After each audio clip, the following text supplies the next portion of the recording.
YouTube! Hello again for the first time in a very, very long time. I think this is probably the longest hiatus that I've had from the tubes of you for a good long while. I haven't made a video since before Christmas. In fact, I think my last video may have been on my old computer. I've got a nice new laptop now with a new camera in it. I'm not sure whether it's as good as the old one, and the old one wasn't up to much, let's be honest.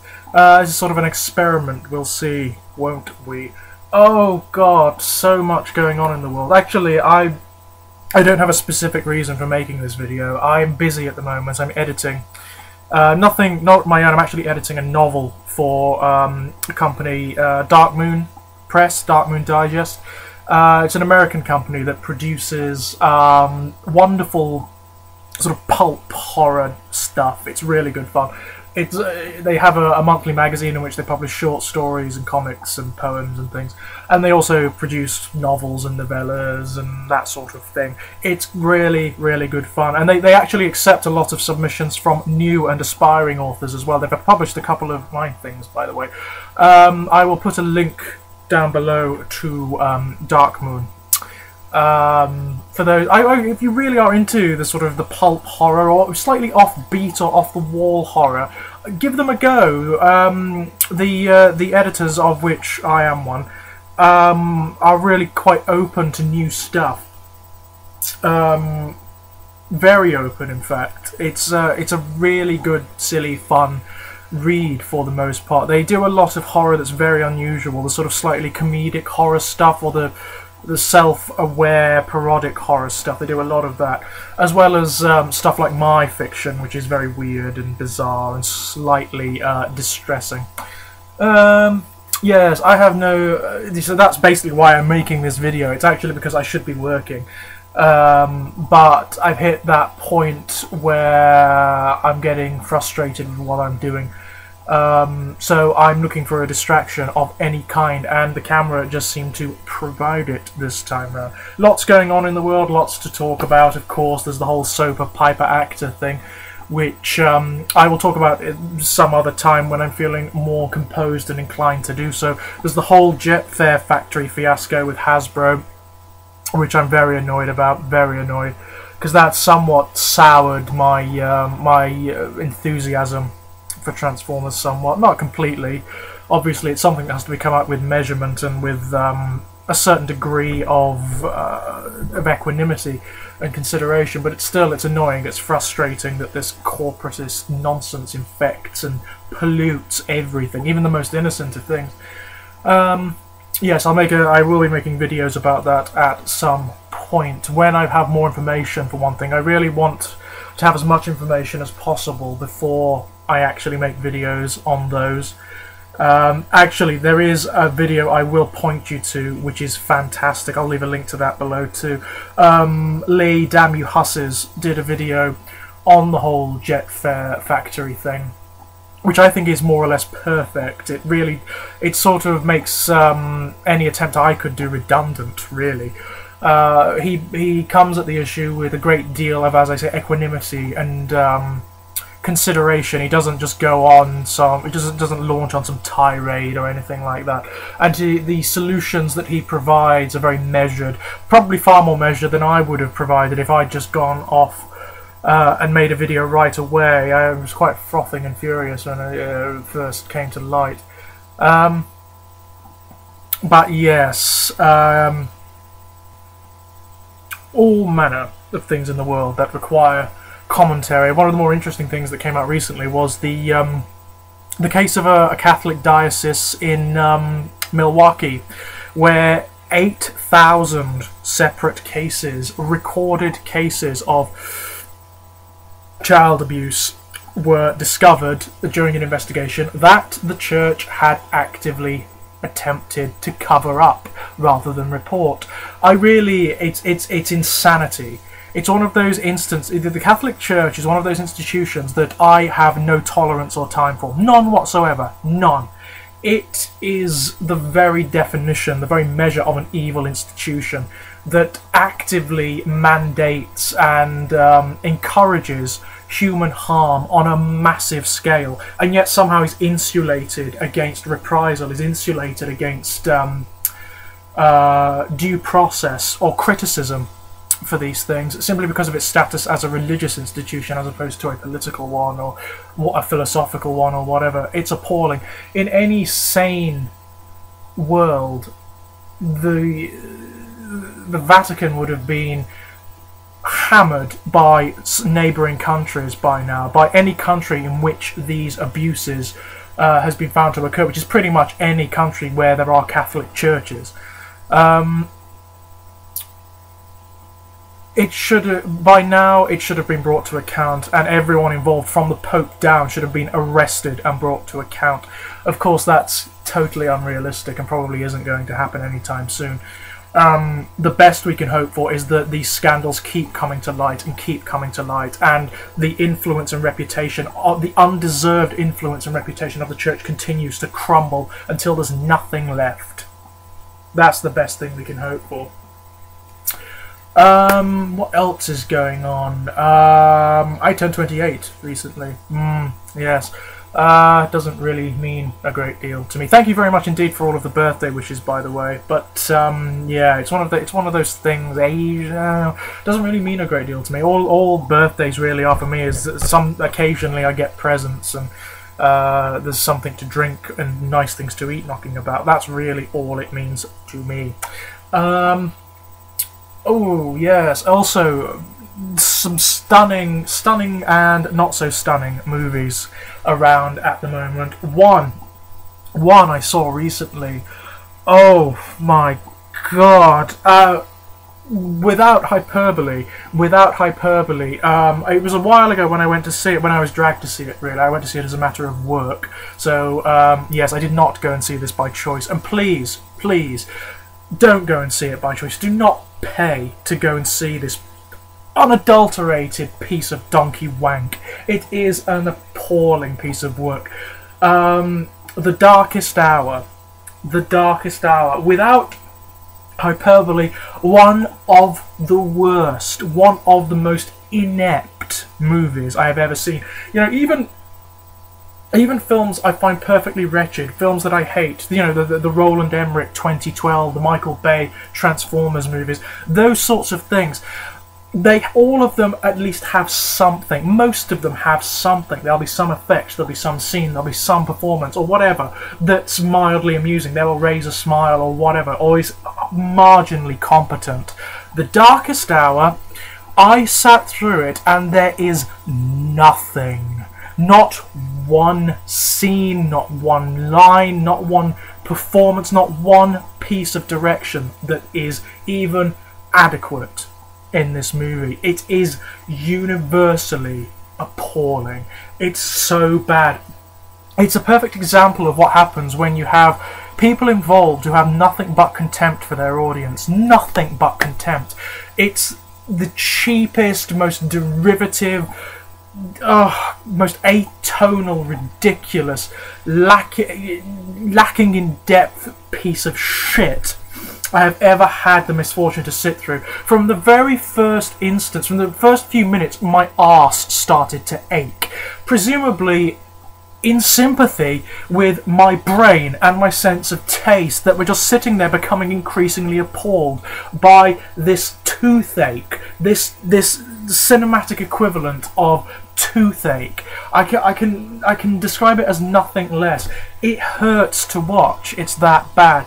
I mean, it does that, for one thing, conceptually. It does that thing. Basically, it's like one of the Roland Emmerich, Michael Bay style disaster movies. It's sort of like Independence Day. Independence Day, much as I dislike it, is actually a far superior movie to this.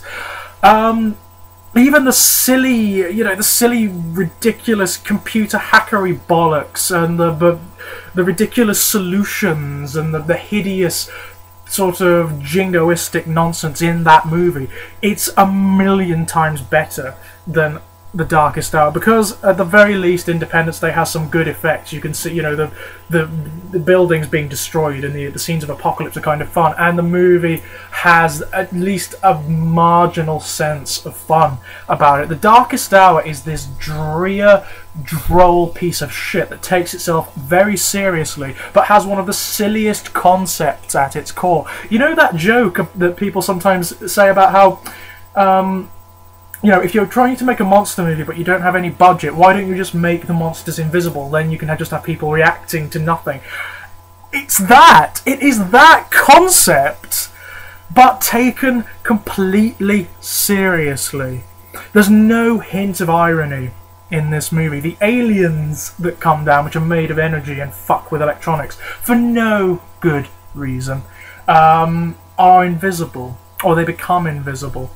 So you have very bad actors directed very badly, responding to not their special effects.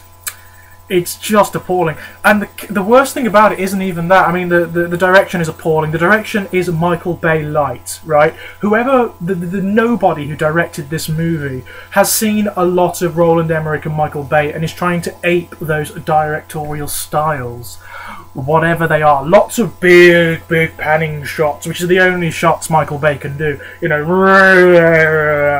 and also shots of like military vehicles against sunrises and that shit. That's exactly what this is, but it's more inept because it's derivative of that style. But barring that, the worst thing about it is the fact that the protagonists that we're supposed to identify with are cunts. You know, they are the most hateful, shallow, unlikable pieces of shit, pieces of human excrement you could possibly hope to meet. Not that they're unpleasant, or it's not, rather not that they're overtly villainous or selfish, or it's not that. No. But they are a particular kind of stereotype of an American tween-age, shallow as a contact lens, self-absorbed, I can do anything I like in and other people's culture, pieces of shit, you know, who you couldn't possibly care less about, who in fact, when the movie tries to be edgy at certain points by killing off protagonists that it set up, the characters you don't expect to die, you know, the sort of bleached blonde walking tits and arse who has no other characteristics at all, who you expect to survive, gets killed, and you're like, you're supposed to sympathise with this. The movie tries to play it as if it's a big thing. It's not. You don't care. In fact, the only thing you feel is you cheer. When they die, it's a wonderful thing because they're so fucking hateful. These characters, they are so fucking hateful. It's unreal. You just, oh yes, the whiny, whinging, self-absorbed shit is gone. They're dust. Yes. Thank you, Lord. You know, you could take the ashes that they've become and pour them down the back of my neck and they'd still be less fucking irritating than when they were alive and breathing. My God. Every character is hateful. Every character. There is not one character who is sympathetic in this movie. And that's not because the movie is trying to be edgy, because it's trying to be artistic and introduce characters who are ambiguous or anything like that. Oh, no. These characters are they are the shallowest stereotypes. One note, one-dimensional. Oh, God. It's just inept. It's the most inept movie I have ever seen. Ever. But, in stark contrast to that, there is a big but, in stark contrast, recently I had the great pleasure of seeing the movie Chronicle. Now, Chronicle interested me almost from the get-go. The trailers looked interesting for one thing. What I first thought when I saw the trailers was that it was going to be kind of X-Men-ish. It has that feeling and that core subject about it. No. I mean, I do like the original X-Men films by and large, apart from the third one, which is a bit shit. And I also liked X-Men Evolutions, but ultimately, for whatever the issues they raise, they are ultimately comic book movies. Chronicle is not. Chronicle is a far cry from a comic book movie. Chronicle, for one thing, Chronicle has next to no budget in comparison to some others. From what I understand, it was made for around $12 million, which is Nothing. Nothing. I guarantee you that The Darkest Hour had a bigger budget. I guarantee you that. But this movie, made on a nothing budget by comparison to the likes of Roland Emmerich and Michael Bay and all of these wankers who have nothing but contempt for their audience, is stunning in every conceivable way. The script is beautiful. The script is beautifully written. The characters are interesting. Well, actually, one character is very particularly interesting. The movie does this very particular thing. The best comparison I've heard drawn recently is between it and Akira, or rather between a very particular storyline in Akira, which is the Tetsuo story arc. The thing with Akira is that it doesn't have any close focus or any clear focus. Like many manga and anime movies, it tries to deal with lots of issues at once. And does so very well for the most part, but can't really focus on any one of them.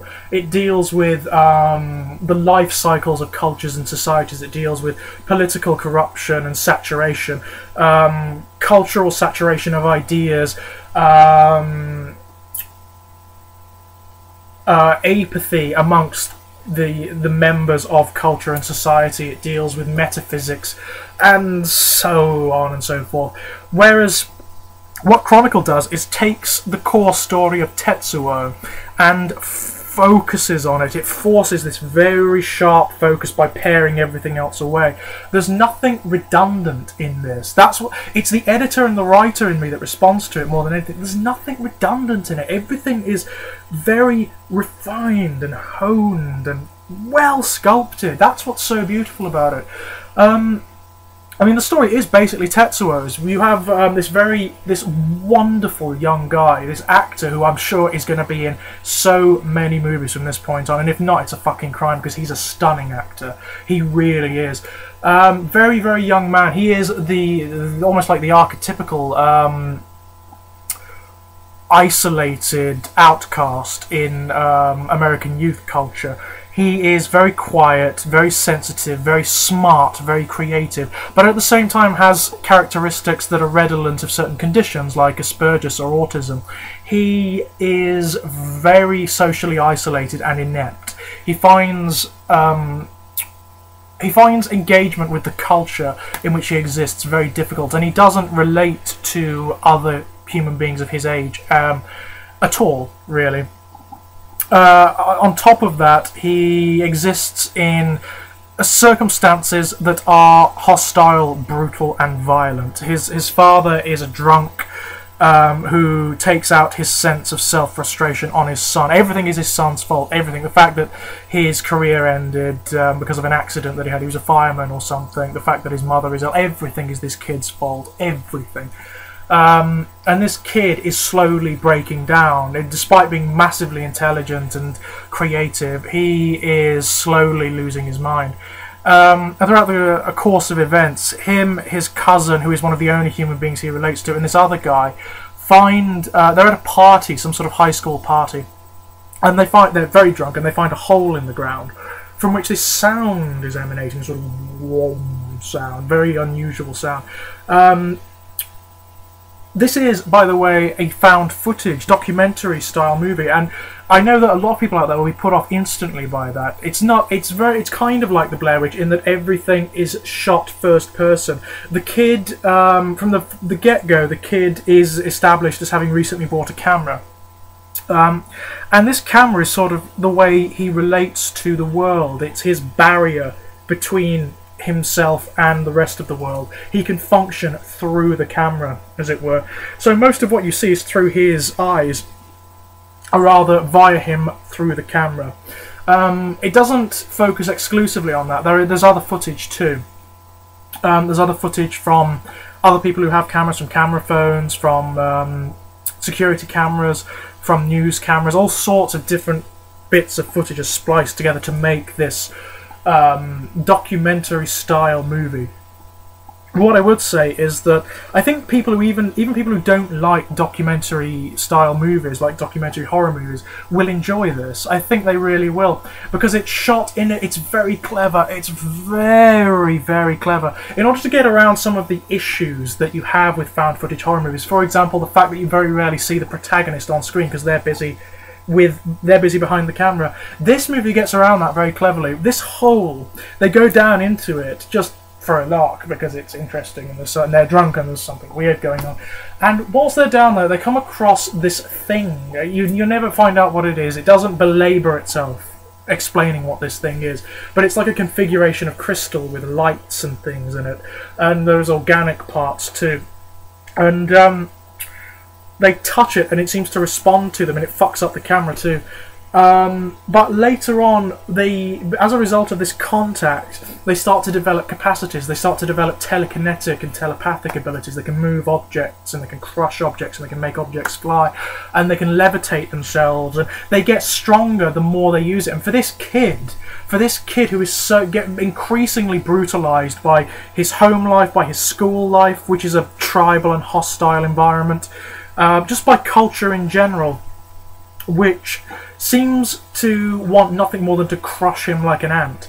It's an escape. It's like for a while it's a Peter Pan. It is very much a Peter Pan story, and then it becomes very slowly a Frankenstein story, a la Akira and the Tetsuo story arc.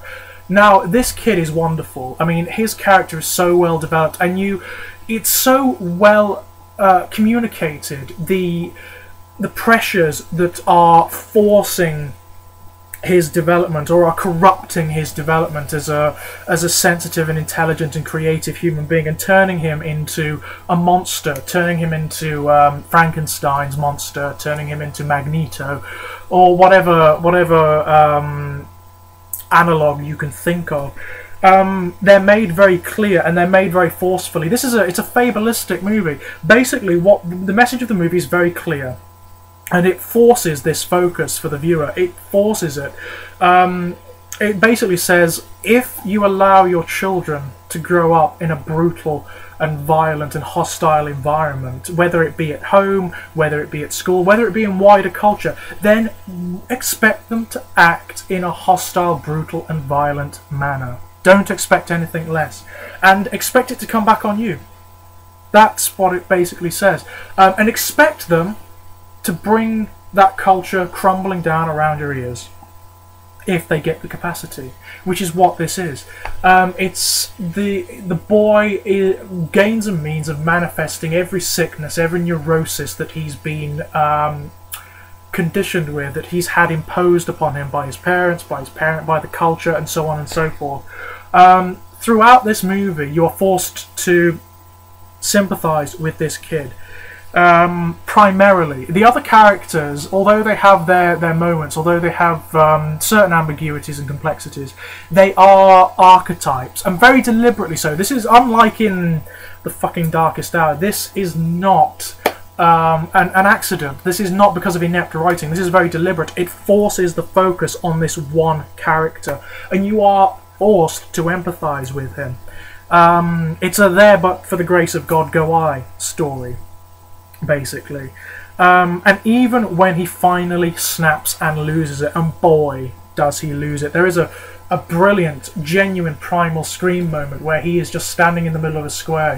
He's hurt, he's burnt to shit, and he's just shrieking, and cars are flying all over the place, and buildings are crumbling, and it's a beautiful image.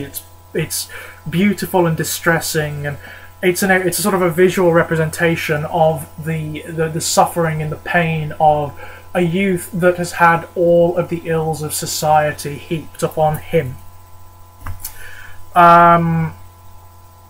It's really beautiful. I mean, it's a stunning movie, and considering the budget it had, the direction is fantastic. I mentioned earlier how it gets around the usual problem of found footage. What the kid learns to do, it's established very on that he's the best at using these powers. He practices them so much that he can do very elegant and specific things with it. And what he does is he learns to elevate the camera around himself. So a lot of the time he is manipulating the camera, but he's not holding it. And as that progresses, the filming becomes gradually better, to the point whereby it doesn't even feel like a documentary anymore. It's very clever. It's very, very clever. Yeah, the fact that it costs so little to make, that is wonderful, and I would urge everyone, please go and see it in the cinema. Please go and see it in the cinema. I want this movie to make money. The reason I want it to make money is because perhaps then studios and investors will say, well, maybe we should start giving smaller budgets to these independent and interesting filmmakers, because they're going to use a small amount of money to make something stunning, which will gain us a lot of money in return, rather than giving whacking great amounts, X amounts of millions of billions of dollars to twats like Michael Bay and Roland Emmerich to produce shit. That's my hope anyway. That is sincerely my hope. Please, please, please, please, please, please go and see this movie at the cinema. Pay to go and see it at the cinema. It's a stunning movie. It really is good. I was gripped throughout. It's not overlong. It's elegant. It's well done. I was just engaged throughout, and that's a rare thing these days. It's a very rare thing. But yes, there you go. That's what I've been doing this year. Now I've really got to get back to work. Ta-ta!